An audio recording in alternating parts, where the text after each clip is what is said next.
मित्रों, जय महाकाल। आज हम मिथुन और कन्या राशि या कन्या लग्न के बारे में 2023 से लगा करके 2030 तक के उनके भविष्य का एक सिंघा अवलोकन करेंगे और ये देखेंगे कि वास्तव में उनको क्या प्रतिफल मिलेगा। इसके सिवा मैं आपको ये बताना चाहूँगा कि मिथुन को 2023 की सबसे सौभाग्यशाली राशि माना जाता है। लेकिन एक चीज़ आप याद रखिएगा कि अगर मिथुन और कन्या राशि के जातकों ने अपनी एक आदत, जिसको मैं आगे बहुत विस्तार से बताऊंगा, अपनी एक आदत या एक बुराई को नहीं त्यागा, तो याद रखिए उनको 2023 से लगा करके 2030 तक कोई प्रतिफल प्राप्त नहीं होगा। ये आपको याद रखना चाहिए। और अगर उन्होंने अपनी इस बुराई को कंट्रोल कर लिया, त्याग दिया, तो याद रखिए मिथुन और कन्या राशि के लोगों को विश्व विजेता बनने से भी कोई रोक नहीं सकता। इस बात को आप गांठ बांध लीजिए, क्योंकि याद रखिए मिथुन और कन्या राशि का स्वामी कौन होता है। मिथुन और कन्या राशि का स्वामी आपको मालूम है कि बुध होता है। बुध बुद्धि का, विवेक का परिचायक होता है। तो ये लोग अपने पूर्व जन्म से ही बुद्धि और विवेक लेकर के ही पैदा होते हैं। मिथुन और कन्या राशि के लोग, बुद्धि और विवेक इनके रग रग में होता है, लेकिन केवल एक ही बुराई होती है जिसके कारण से कुल मिलाकर ये जीवन में सफल नहीं होते। वो क्या बुराई होगी उसके बारे में मैं भी आपको आगे बताऊंगा। इसके सिवा 2023 से लगाकर 2030 तक का भविष्य क्या होगा वो भी मैं आपको बताऊंगा। तो आप वीडियो को पूरा देखते रहिए, आपसे मेरा निवेदन है। और वीडियो को लाइक, शेयर और सब्सक्राइब जरूर करिए। आपकी कुंडली से संबंधित कोई भी समस्या हो तो मेरा व्हाट्सएप नंबर आपको दिया गया है।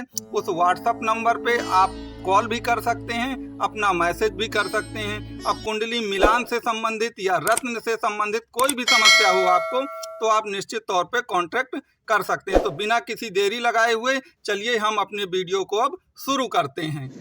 क्या सोच है रे तेरी, मानना पड़ेगा। तो मित्रों, जैसा कि आप ये कन्या मिथुन लग्न का, मिथुन राशि का एक डायग्राम देख रहे हैं, इसमें आपको ये दो कन्याएं, एक कपल दिखाई देते हैं।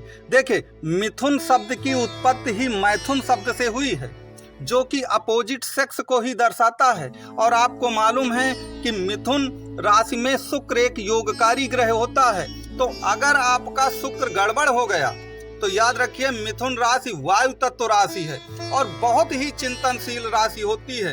तो अत्यधिक चिंतनशील राशि होने के कारण इसका पूरा चिंतन जो है वो महिलाओं की ओर ही चला जाता है। चूंकि मैं आपको बता चुका हूं कि मिथुन शब्द, मैथुन शब्द अपोजिट सेक्स से ही इसकी उत्पत्ति हुई है। तो ये जो आदत होती है मिथुन लग्न या मिथुन राशि के लोगों के पास, अगर वह अपनी इस आदत को त्याग देते हैं तो याद रखिए उन्हें विश्व विजेता बनने से कोई नहीं रोक सकता है। देखिए, बाकी अन्य जितनी भी राशियां होती हैं उनमें ये आदत उतनी प्रबल नहीं होती है। इसका मतलब ये नहीं कि उनमें ये आदत बिल्कुल नहीं होती, लेकिन जो प्रबलता और तीक्ष्णता मिथुन राशि में पाई जाती है इस संबंध में, वह किसी अन्य राशि में बिल्कुल भी पाई नहीं जाती है। तो चलिए अब हम आगे चार्ट के माध्यम से इसको समझने की कोशिश करते हैं। आपके लिए मैंने ये शनि को नवम स्थान, दसम स्थान और एकादश में बिठाया है, क्योंकि ये गोचर की स्थिति है। गोचर में शनि इस समय कुंभ में चल रहे हैं, फिर 2025 के अप्रैल में वह आपके ये मीन में चले जाएंगे और 2027 के मध्य पर वो कुल मिला के आपके मेष राशि में चले जाएंगे, जो कि 2030 तक रहेंगे। और बुध लग्न में इसलिए कि बुध इस लग्न का स्वामी होता है और शुक्र जो वृष राशि में 12वें स्थान पे दिखाया गया है, वो आपको समझाने के लिए मैंने वहां पर उनको शुक्र को बिठाया है। देखिए, 12वां स्थान काहे का है? 12वां स्थान को शैया, सुख और विलासिता का कारक माना जाता है। समझिएगा इस बात को, शैया, सुख और विलासिता का कारक माना गया। अगर इस स्थान पर मंगल कहीं आपकी कुंडली में बैठ जाए या कुंडली में कहीं भी मंगल शुक्र को अगर देख लेता है, तो मान लीजिए कि ऐसा व्यक्ति अत्यधिक कामुक होता है, जो कि मिथुन लग्न का होगा। तो याद रखिए वह हदें पार करने की कोशिश करेगा और अत्यधिक चिंतन केवल इसी काम का होगा, जिसके कारण से वह अन्य किसी काम पर कोई फोकस नहीं कर पाएगा और अन्य किसी काम पर फोकस नहीं करने के कारण उसकी किस्मत फिर उसका साथ नहीं देती है। तो पहली बात तो ये है कि अगर आप अपनी कुंडली में देखें जो भी मिथुन लग्न और मिथुन राशि के जातक हैं, और वो कमेंट बॉक्स में मुझको ये बात बताएं कि क्या उनके शुक्र को कहीं से भी शुक्र के साथ मंगल बैठा है, या मंगल के साथ शुक्र बैठा है, या शुक्र मंगल का दृष्टि संबंध बन रहा है, या मंगल आपके 12वें स्थान पर बैठा है, या शुक्र 12वें स्थान पर बैठा है।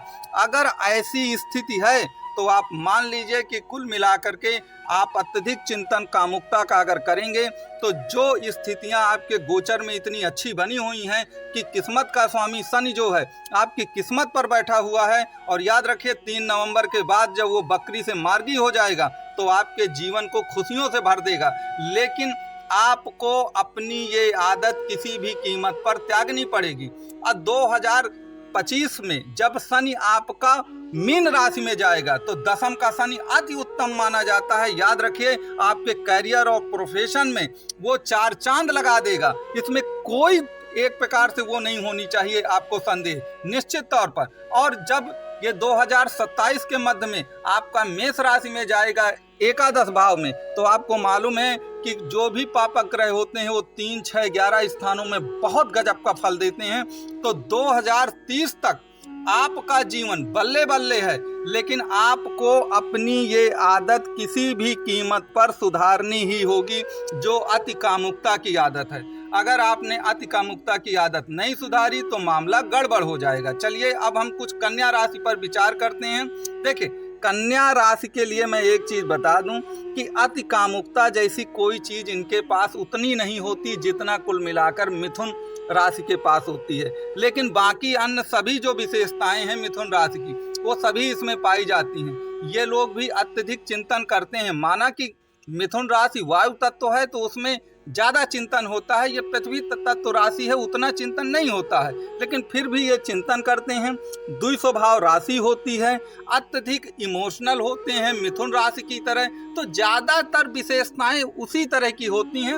वो जो मैंने आपको अति कामुकता वाली बात बताई, वो अति कामुकता वाली बात कुल मिलाकर इनमें नहीं पाई जाती है। तो वो रूल जो हम मिथुन राशि के लिए, तो वो रूल इसमें नहीं लागू होगा। अब चलिए हम इस बात पर विचार करते हैं कि 2023 से लगाकर 2030 तक का जो कन्या राशि के लोगों का जीवन है वो कैसा रहेगा। आप ये चार्ट देख रहे हैं, इस चार्ट में लग्न में बुध है। लग्न में बुध सिर्फ इसलिए है चूंकि ये कन्या लग्न या कन्या राशि का चार्ट है और उसका स्वामी बुध होता है। अब इस समय गुरु की जगह शनि इनके 6वां भाव पर चल रहे हैं। देखिए 6वां भाव पर शनि शत्रुहंता योग बनाता है, और देखा जाए तो वो इन भावों का कारक भी है। तो 6वें पर अगर शनि आए हैं तो जो भी आपके कंपटीटर थे वो सब के सब अब परास्त होंगे। जो आप पर दुख, दरिद्र, पीड़ा, रोग और जो ऋण के कर्जों से आप बिल्कुल कराह रहे थे वो सब कुछ अब समाप्त होने जा रहा है। और याद रखिए 2023 के नवंबर से लगा करके 2025 के अप्रैल तक का जो समय होगा वह आपका गोल्डन पीरियड कहलाएगा। अब इसके बाद जब शनि आपका मीन राशि में जाएगा तो क्या होगा, तो वो तो सप्तम में चला जाएगा। लेकिन याद रखिए ये मिथुन लग्न की कुंडली है, ये कन्या लग्न की कुंडली है आपकी। अब कन्या लग्न की कुंडली के मालिक बुध हैं और बुध शनि के परम मित्र हैं। तो वो कष्ट आपको नहीं मिलने वाला है जो अन्य राशि या अन्य लोगों को मिलता है। तो इससे आप 100% वो रहें। आपको सप्तम भाव पर भी शनि अच्छे प्रतिफल देंगे। बहरहाल जो मैंने कमियां बताई हैं, अत्यधिक इमोशनल होना, अत्यधिक चिंतन करना, द्विस्वभाव राशि होती है तो एक साथ ढेर सारे काम करने की जो प्रवृत्ति है ये आपको त्यागना होगा। अगर आप ये त्याग देंगे तो 100% आप भी एक अच्छा जीवन जिएंगे। अब जब शनि 2027 के बाद अष्टम स्थान पे आ जाएगा तो देखिए अब यहाँ पर कुछ दिक्कतें हैं। एक तो ये उनकी नीच राशि होगी, नीच राशि के सिवा आपकी सन की ढैया भी चालू हो जाएगी यहाँ पर। तो अगर सन की ढैया भी चालू हो गई है और नीच राशि का है तो फिर दिक्कतें यहाँ पर थोड़ा आपको दुर्घटनाओं से संभल कर चलना पड़ेगा। तो देखिए मित्रों, मैंने आपको कुल मिलाकर के कन्या और मिथुन राशि के बारे में एक आपको अंदाजा दिया है, दृष्टि दी है कि वास्तव में आपको क्या करना होगा। अगर आप पूर्ण लाभ पाएंगे, याद रखिए कुंडली में सब कुछ कंडीशनल होता है। अगर आप उस कंडीशन को फॉलो नहीं करेंगे तो आपको प्रतिफल नहीं मिलने वाले हैं। इस बात को आप नोट कर लीजिए। अगर आप कंडीशन को फॉलो करेंगे तभी आपको, तो जो मिथुन राशि की कंडीशन बताई है मैंने, वो आपको आदत अपनी छोड़नी पड़ेगी, और कन्या राशि के लिए जो बताया है वो भी आपको छोड़ना पड़ेगा वो आदतें, तभी जाकर आप सफल होंगे। तो मित्रों, अब मैं अपनी वाणी को यहाँ से विराम देता हूँ। आपको वीडियो अच्छा लगा हो तो लाइक, शेयर और सब्सक्राइब करें, और कुंडली से संबंधित कोई भी समस्या हो तो मेरा व्हाट्सअप नंबर शुरू में दिया गया है, आप उस पर कुल मिलाकर जो भी आपका कमेंट हो वो लिख सकते हैं। मैं आपको इसके बारे में 100% जवाब दूंगा, और 100% आप ये बात कमेंट बॉक्स में लिख सकते हैं। धन्यवाद।